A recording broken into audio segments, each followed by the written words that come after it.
नमस्कार, बहुत स्वागत है आपका। न्यूज नेशन देख रहे हैं आप। मैं हूं आपके साथ ज्योति तनेजा भसीन। इस बुलेटिन में हम बात करने वाले हैं इजराइल की उस कसम की जिसे पूरा करने के लिए वो पिछले 20 सालों से तैयारी कर रहा था। ईरान के खिलाफ उस तैयारी को ही इजराइल अब जमीन पर उतार रहा है। ईरान पर एक के बाद एक हमला करने के बाद इजराइल ने अपने बदले की आग को कुछ हद तक ठंडा तो कर दिया, लेकिन मिडिल ईस्ट में जंग की आग और भड़क गई है। क्या पूरी होगी इजराइल की 20 साल पुरानी कसम?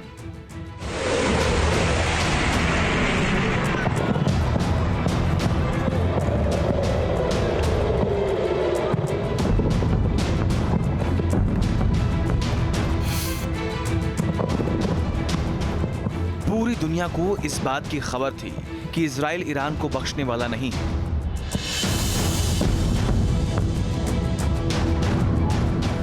बस इंतजार इस बात का था कि ईरान के अंदर इजराइल किस हद तक तबाही मचाने में कामयाब होता है। 25 दिनों तक इजराइल अपनी तैयारियों को इस लिहाज से धार देने में वक्त लगाया कि आखिर ईरान को जोर का झटका धीरे से देने के लिए कैसे कैसे हथियारों का इस्तेमाल किया जाए और ईरान के किन किन ठिकानों को निशाने पर लिया जाए।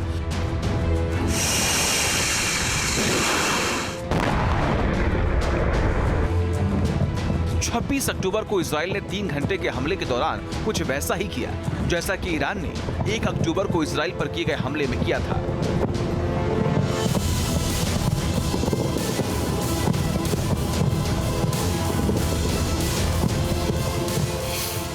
ईरान ने इजरायली राजधानी तेल अवीव के ऊपर मिसाइल दाग दी और उसके नेवातीन और तेल नौफ एयरबेस पर हमला किया था। इजराइल ने भी सटीक पलटवार किया और राजधानी तेहरान के साथ साथ खुजिस्तान और इलाम प्रांत को अपनी ताकत का ट्रेलर दिखा दिया।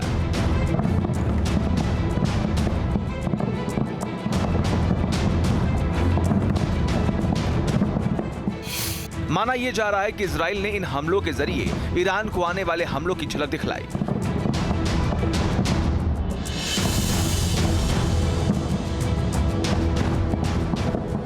अब सवाल है कि इस हमले को अंजाम देने के लिए इजराइल ने अपने कौन कौन से सीक्रेट हथियारों का इस्तेमाल किया, उसके बारे में बताएंगे। लेकिन पहले ये समझिए कि हमले के बाद दुनिया ईरान के जिस नुकसान को देख रही है वो अब मिडिल ईस्ट में जंग के रुख को किस तरह और किस तरफ मोड़ सकता है।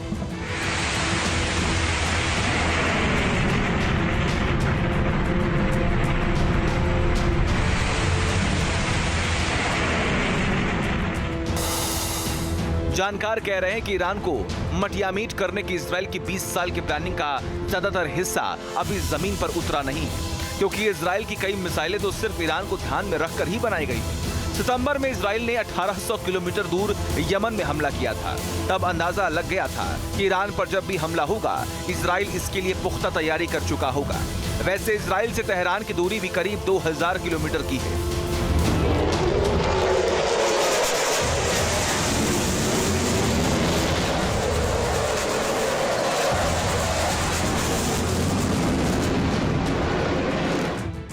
हालांकि इजरायली हमले के तुरंत बाद ईरान ने इसे दुनिया के सामने कमतर दिखाने की कोशिश की, लेकिन वो हकीकत ज्यादा वक्त तक छिपा नहीं पाया।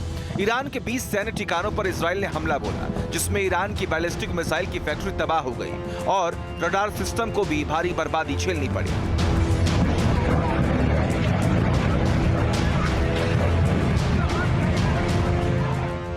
ईरान ने यह माना है कि हमले में उसके 4 सैनिकों की मौत हुई है। जानकार कह रहे हैं कि ईरान को अपने बैलिस्टिक मिसाइल के इस ठिकाने को फिर से दुरुस्त करने में 2 साल का वक्त लग सकता है। ईरान बैलिस्टिक मिसाइल के मामले में बेहद मजबूत माना जाता है।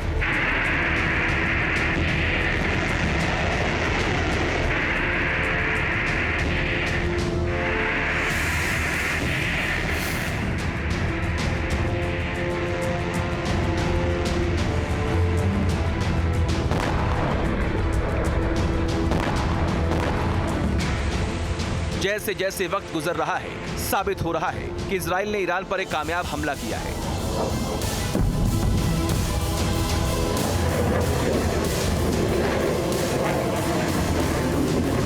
भले ही उसने हमलों को सीमित तरीके से अंजाम दिया, लेकिन इसके लिए अपने लड़ाकू विमानों की एक बड़ी फौज को ईरान के ऊपर सर्जिकल स्ट्राइक के लिए भेज दिया था। इन विमानों में वो इजरायली त्रिदेव भी शामिल थे, जिन्होंने दुश्मनों को धूल चुटाने में इजराइल को भी कभी निराश नहीं किया। माना जा रहा है कि इजराइल ने ईरान के सैन्य और ड्रोन ठिकानों पर हमले को 3 फेज में अंजाम दिया है। यानी इजराइल ने बैक टू बैक 3 बार ईरानी सैन्य ठिकानों को हमले की जद में लिया। जानकार कह रहे हैं कि इसके जरिए इजराइल ईरान के डिफेंस सिस्टम की ताकत को परखना चाह रहा था, ताकि उसके हमलावर विमानों को सकुशल लौट आने का वक्त मिल सके। जिन जंगी विमानों से हमला किया गया, उन्हें कवर करने के लिए भी इजराइल ने लड़ाकू विमानों का पूरा सिस्टम तैनात कर रखा था। इजरायली फाइटर जेट्स के इन त्रिदेव में पहला नाम F-16I सुफा का है, जिसका सिस्टम हैरान कर देने वाला है, क्योंकि हमले के वक्त F-16I सुफा के फाइटर पायलट को बटन दबाने की जरूरत नहीं पड़ती, बल्कि वो दुश्मन की तरफ सिर्फ देखता है और उसके हेलमेट में लगा सिस्टम, जो रडार और विमान में मौजूद वेपन सिस्टम से जुड़ा रहता है, वो पलक झपकते दुश्मन का काम तमाम कर देता है। इस फेहरिस्त में दूसरा नाम F-151 राम यानी F-15 स्ट्राइक ईगल का है। इसकी रफ्तार गजब की है। 2656 किलोमीटर प्रति घंटे की गति से आसमान का सीना चीरते हुए उड़ता है और 60,000 फीट की ऊंचाई तक उड़ता चला जाता है। इस फाइटर जेट के हमले का रेंज 1272 किलोमीटर का है। ईरान पर हुए हमले में इजराइल के त्रिदेव में F-35 का भी नाम शामिल है, जो 50,000 फीट की ऊंचाई तक उड़ सकता है और 1975 किलोमीटर प्रति घंटे की रफ्तार से उड़ान भरता है। F-35 की सबसे बड़ी खासियत है कि यह वर्टिकल टेक ऑफ और लैंडिंग कर सकता है। 100 लड़ाकू विमानों और ड्रोन का इस्तेमाल करते हुए इजराइल ने अपनी कई कमजोरियों को काबू करते हुए ईरान की कमजोरियों को दुनिया के सामने लाकर खड़ा कर दिया है। F-15, F-16 और F-35 जेट के जरिए इजराइल को लंबी दूरी की मिसाइलों को ईरान के खिलाफ इस्तेमाल करने में आसानी हुई, क्योंकि ये स्टेल्थ विमान ईरान के डिफेंस सिस्टम को चकमा देने में कामयाब साबित हुए।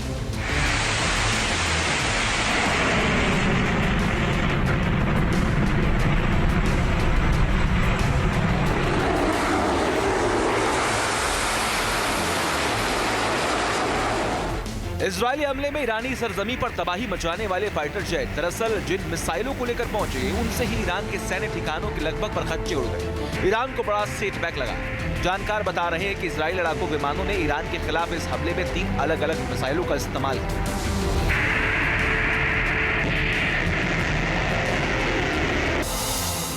इन मिसाइलों में से एक है रैम्पेज मिसाइल। ये मिसाइल किसी भी डिफेंस सिस्टम को भेदने में कामयाब मानी जाती है।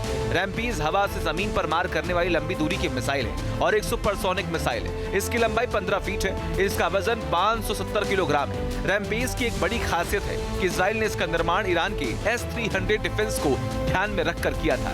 ठीक ऐसे ही नेक्स्ट जनरेशन की रॉक्स मिसाइल है। हवा से सतह पर मार करने वाली ये मिसाइल किसी भी मौसम में टारगेट पर निशाना साध लेती है, भले ही वो इलाका जमीन के ऊपर हो या नीचे। इतना ही नहीं, रॉक्स मिसाइल GPS की पकड़ से बाहर रहने वाली जगह पर भी हमला करने की क्षमता रखती है। इजराइल के टॉप सीक्रेट वेपन में गोल्डन होराइजन का भी नाम आता है। मुमकिन है इजराइल ने इस मिसाइल को भी ईरान पर हमले के लिए अपने बेड़े में शामिल किया हो। हालांकि इजराइल ने इसकी कभी सार्वजनिक प्रदर्शन नहीं किया। गोल्डन होराइजन निर्धारित रास्ते को छोड़कर भी उड़ान भर सकता है।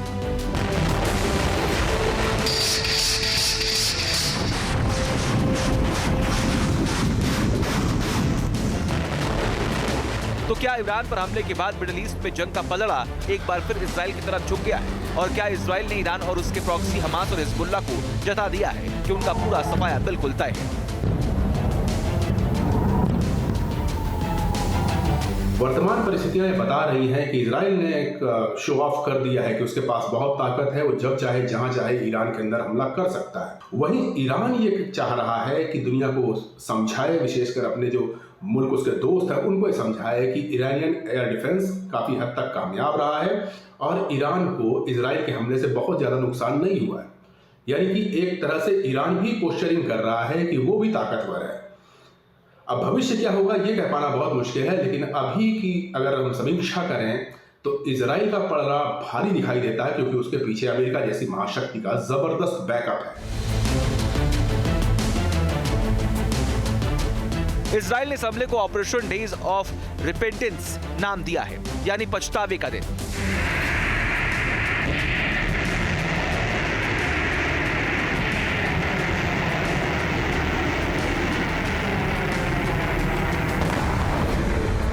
संदेश साफ था कि ईरान को अब पछताना पड़ेगा। वार्निंग तो अमेरिका ने भी जारी कर दी है, लेकिन अमेरिकी राष्ट्रपति जो बाइडेन ने ऐसी भी उम्मीद जताई कि इजराइल का ये हमला अब आखिरी होगा, यानी वार पलटवार का दौर खत्म हो जाएगा।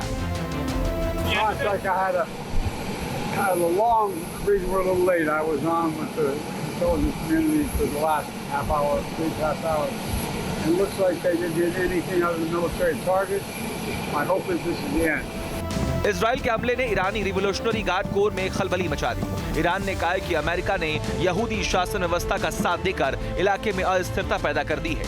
ईरानी इरादे बता रही हैं कि इस हमले का चेन रिएक्शन होने वाला है, क्योंकि ईरान ने साफ कर दिया है कि वो इजराइल को जवाब देने के लिए मिलिट्री एक्शन को छोड़ नहीं सकता है। इजरायली हमले में बैलिस्टिक मिसाइल के एक ठिकाने को तकरीबन गंवाने के बावजूद ईरान के पास 4 ऐसी मिसाइलें मौजूद हैं जिनके दम पर वो इजराइल पर एक बार फिर हमला करने का मूड बना रहा है।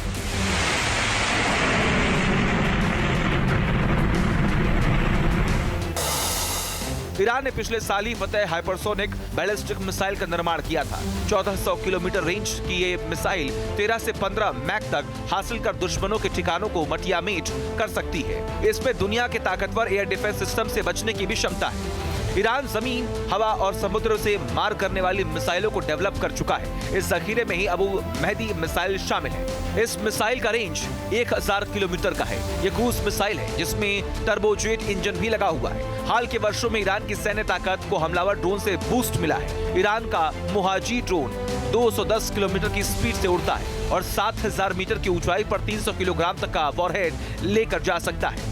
10 साल पहले 2014 में इजरायली हमलों से बचने के लिए ईरान ने 9D हथियार का निर्माण किया था। इस हथियार को सेवोम फोरदाद एयर डिफेंस मिसाइल सिस्टम के आधार पर बनाया गया था। फोरदाद लंबी दूरी का मिसाइल सिस्टम है जो ऊंचाई पर जाकर बेहद मारक हो जाता है। 1 अक्टूबर को ईरान ने इजराइल पर हमले ऑपरेशन ट्रू प्रॉमिस 2 का नाम दिया था और तब उसने 200 से अधिक मिसाइलें इजराइल पर दागी थी। 90% मिसाइलें टारगेट को भेदने में कामयाब हो गई थी। हालांकि इस वक्त ईरान इस ताजा जख्म को सहला रहा है और ऐसे में ईरान को लेकर किसी किस्म के भुलावे में रहना इजराइल के लिए खतरे का सबब साबित हो सकता है, क्योंकि मिडिल ईस्ट की आग और भड़क चुकी है। पहले ईरान इजराइल के ऊपर हमला करता है, फिर इजराइल पलटवार करता है। अब यह आशंका है कि ईरान एक बार फिर से पलटवार करेगा, जो कि वहां के आर्मी चीफ ने कहा भी है। इस दौरान एक पॉजिटिव आउटकम जरूर दिखाई दे रहा है कि चूंकि इजराइल ने ईरान के अति संवेदनशील ठिकानों पर और सिविलियन इलाकों पर हमले नहीं किए हैं, तो शायद ये संदेश ईरान को दिया जा रहा है कि अगर आप चाहें तो अब भी शांति का रास्ता खुला हुआ है, हम ज़्यादा नुकसान नहीं पहुंचाएंगे। अब ईरान को ये समझना है कि अगर वो पलटवार करता है तो न चाहते हुए भी आग और ज़्यादा भड़केगी।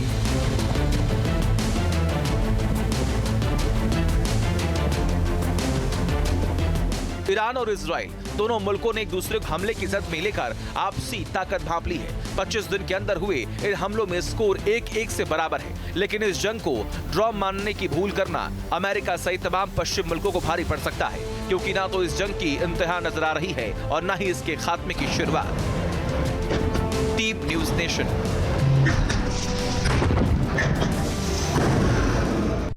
न्यूज नेशन अब व्हाट्सएप पर खबरों के ताजा अपडेट के लिए न्यूज नेशन के इस QR कोड को स्कैन करें।